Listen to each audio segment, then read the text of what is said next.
Kita buka toko misalnya, toko sudah buka, barang sudah disusun, simpun dah, duduk. Allah akan mengirim orang-orang untuk menyampaikan rezeki kepada kita. Nyata dapat pahala zikir. Jadi ada dunianya dapat, akhiratnya dapat.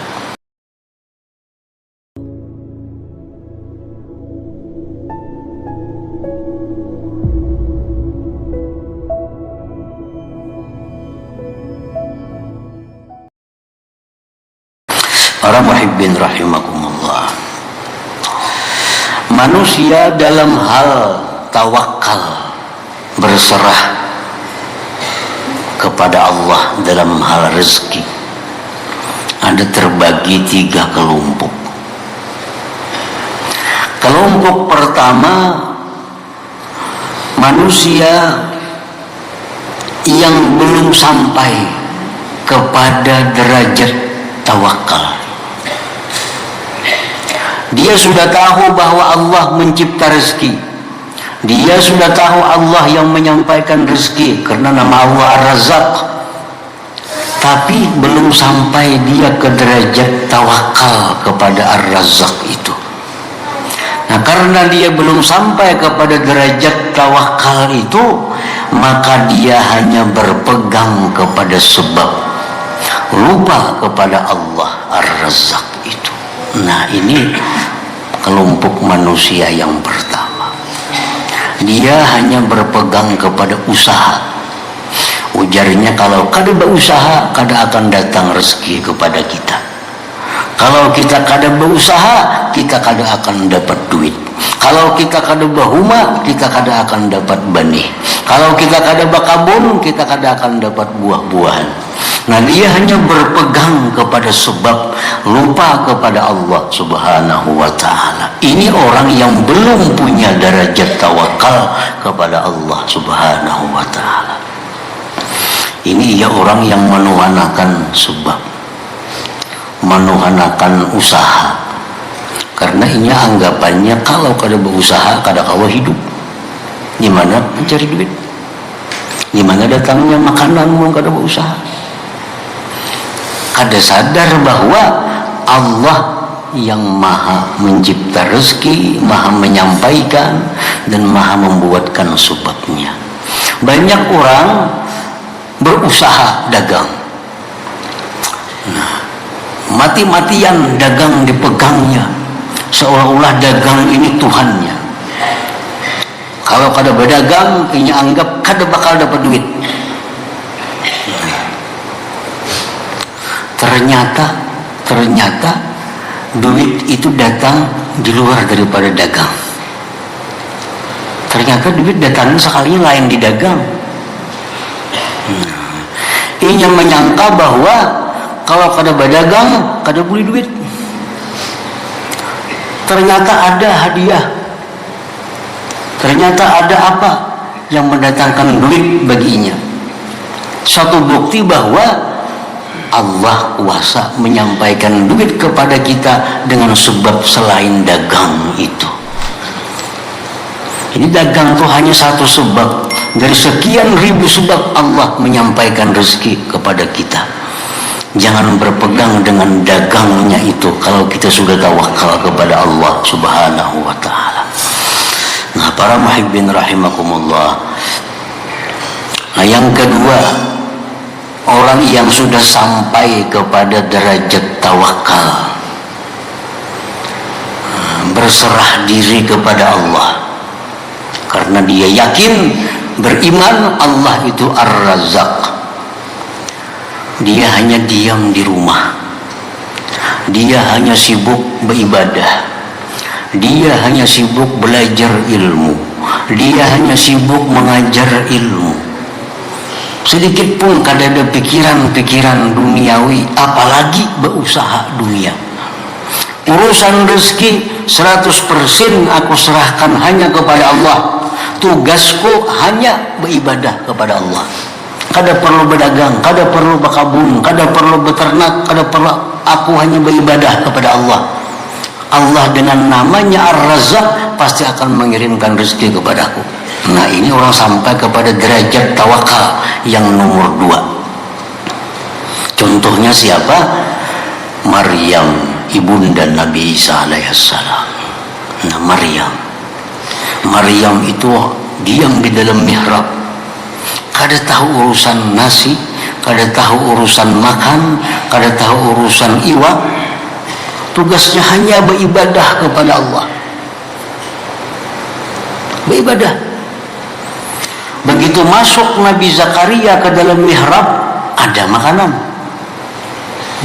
Kullama dakhala 'alaiha al-mihrab wajada 'indaha rizqa. Qala ya Maryam anna laki hadza? Qalat huwa min 'indillah.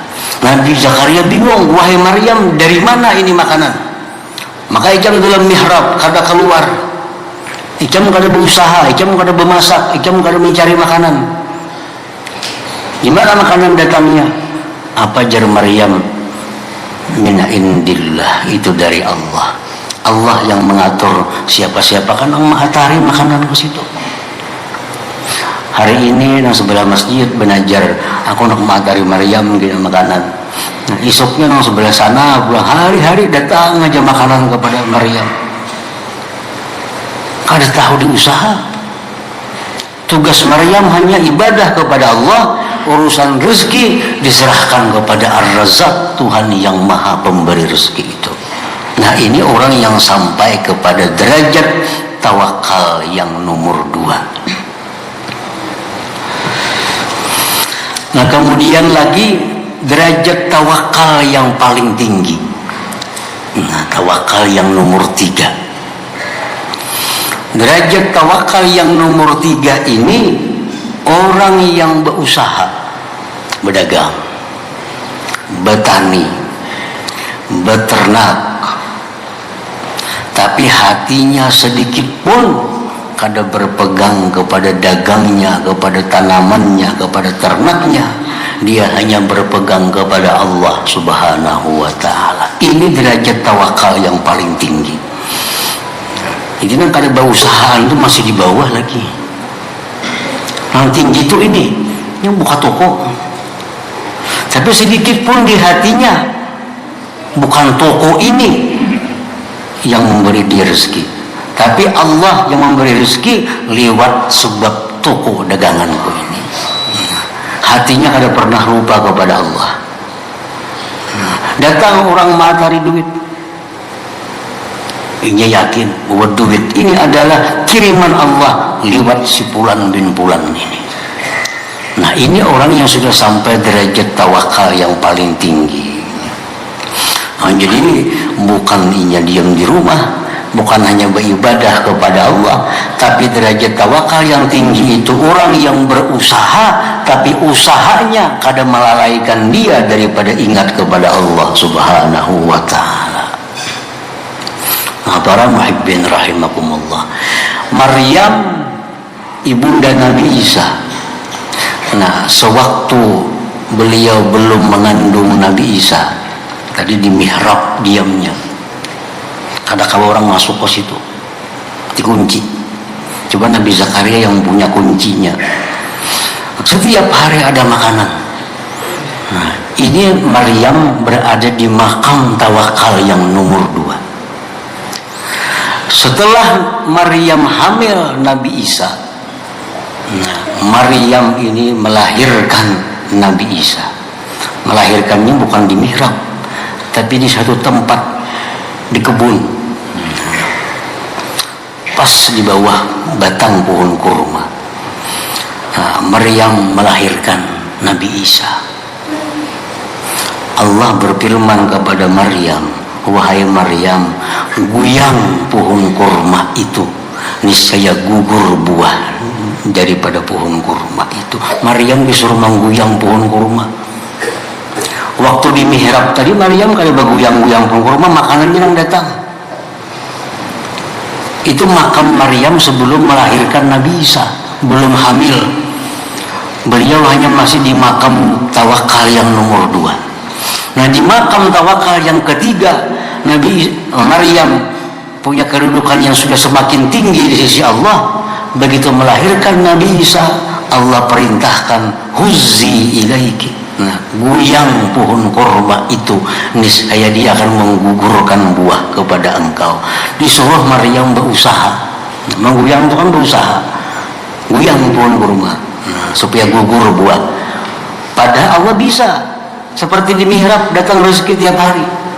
Jadi Maryam disuruh mengguyang pohon kurma. Artinya apa? Bahwa derajat tawakal yang paling tinggi itu adalah orang yang berusaha, namun usahanya tidak membuat dia lupa kepada Allah Subhanahu wa ta'ala. Itu yang paling hebat, yang paling tinggi. Silahkan bertani, silahkan beternak, silahkan berdagang, tapi jangan sampai usaha-usaha ini membuat kita lalai daripada ingat kepada Allah Subhanahu wa ta'ala, apalagi sampai melanggar hukum Allah. Nah, para muhibbin rahimakumullah, jadi pertama, kalau kita beriman bahwa Allah itu Ar-Razzaq, kita kadang menunggu rezeki melainkan dari Allah, dan kita tidak menyerahkan rezeki melainkan hanya kepada Allah Subhanahu wa ta'ala. Itu pertama, buah iman kepada Ar-Razzaq ini. Nah, yang kedua, kalau kita beriman kepada Ar-Razzaq, ayyakuna sababan liusulil arzaq ila ibadillahi ta'ala bi'af'alihi wa aqwalihi wa ahwalihi. Nah, bahwa dia yang beriman kepada Ar-Razzaq ini hendaknya menjadi sebab sampainya rezeki-rezeki manusia.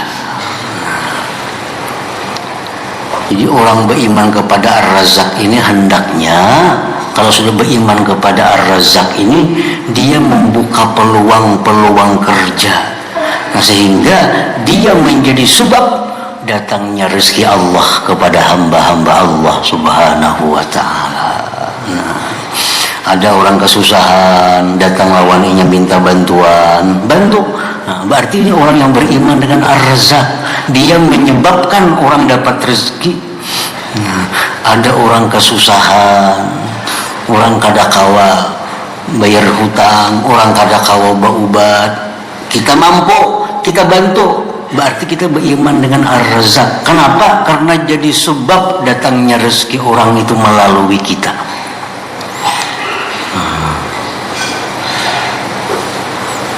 Jadi sumber rezeki.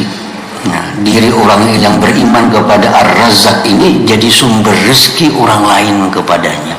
Jadi rezeki Allah itu mengalir kepada makhluk Allah lewat dirinya. Jadi bukan hanya dia yang dapat rezeki, tapi dia sendiri merupakan pengalir rezeki Allah kepada makhluk Allah Subhanahu wa ta'ala.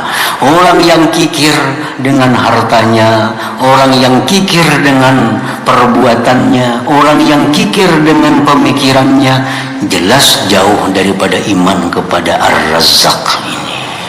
Jelas dia kada beriman dengan nama Allah Ar-Razzaq, karena Ar-Razzaq itu pencipta rezeki sekaligus menyampaikan rezeki kepada orang lain. Imam Abdul Qadir Al-Jilani dalam doa beliau, Allahumma ja'al badani khizanata arzakil abdan waj'al lisani khizanata qulubi ahlil iman. Ya Allah, jadikanlah badanku ini perbendaharaan rezeki badan-badan manusia. Nah, jadi orang kelaparan datang kepada sidin, ada beras. Orang kehausan datang kepada sidin, ada banyu. Nah, orang kehabisan ini datang kepada sidin, ada. Jadi sidin itu seolah-olah menjadi sumber rezeki daripada manusia-manusia yang lain. Nah, inilah bukti orang yang beriman kepada Ar-Razzaq itu. Nah, para muhibbin rahimakumullah, walhasil orang-orang yang membuka peluang-peluang rezeki kepada orang lain itu contohnya orang yang beriman kepada nama Allah Ar-Razzaq ini. Nah, para hukama mengatakan man dhaqat bihi dunya wa qalla rizquh wa dha'ufat hilatuh fa alaihi ayyuksira min zikri hadzal ismil mubarak fa inna Allah yaftahu alaihi abwabar rizqi wa yarzuquhu min haitsu la yahtasib. Ujar para hukama, barang siapa yang sempit dengannya dunia, sedikit rezekinya, lemah daya upayanya, artinya kada perjakian, orang ini hidup susah, kada banyak rezeki, daya upaya kada ada, kemampuan, hendaklah dia memperbanyak berzikir dengan nama Allah Ar-Razzaq. Memperbanyak itu kan hitungannya, artinya baca ya Razzaq, ya Razzaq, ya Razzaq, baca sebanyak-banyaknya. Yaftahillah, Allah buka atas dia abwabar rizki, pintu-pintu rizki Allah. Allah buka pintu rizki. Wa yarzuquhu min haitsu la yahtasib, Allah akan berikan dia rezeki tanpa dikira-kira. Jadi ini Ar-Razzaq ini oleh para hukama dikatakan amalan bagi orang-orang yang sedikit rezekinya, supaya rezekinya ditambah oleh Allah Subhanahu wa ta'ala. Dia disuruh memperbanyak menyebut nama Allah, ya Razzaq, ya Razzaq. Kita buka toko misalnya, toko sudah buka, barang sudah disusun, simpun dah, duduk baca Ar-Razzaq, datangan tuh orang bertukar. Allah akan mengirim orang-orang untuk menyampaikan rezeki kepada kita. Timbang-timbang mau buka toko kada apa-apa, menukar kada ada. Toko sudah dibuka, barang disusun, duduk menghadang pembeli, baik membaca ya Razzaq, ya Razzaq, ya Razzaq. Nyata dapat pahala dulu, pahala zikir. Jadi ada dunianya dapat, akhiratnya dapat. Ini orang-orang yang berdagang kereta pipayu, berwarung kereta pipayu, duduk di warung baca ya Razzaq, ya Razzaq. Padahal melihat TV baik membaca itu. Apalagi Bandung bergantung lagi nyari rugi lagi, mana kada payu bergantung pun ketinggalan baterai.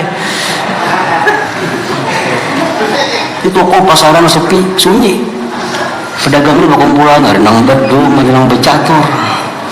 Dunia akhirat rugi, duit kada masuk, pahala kada masuk.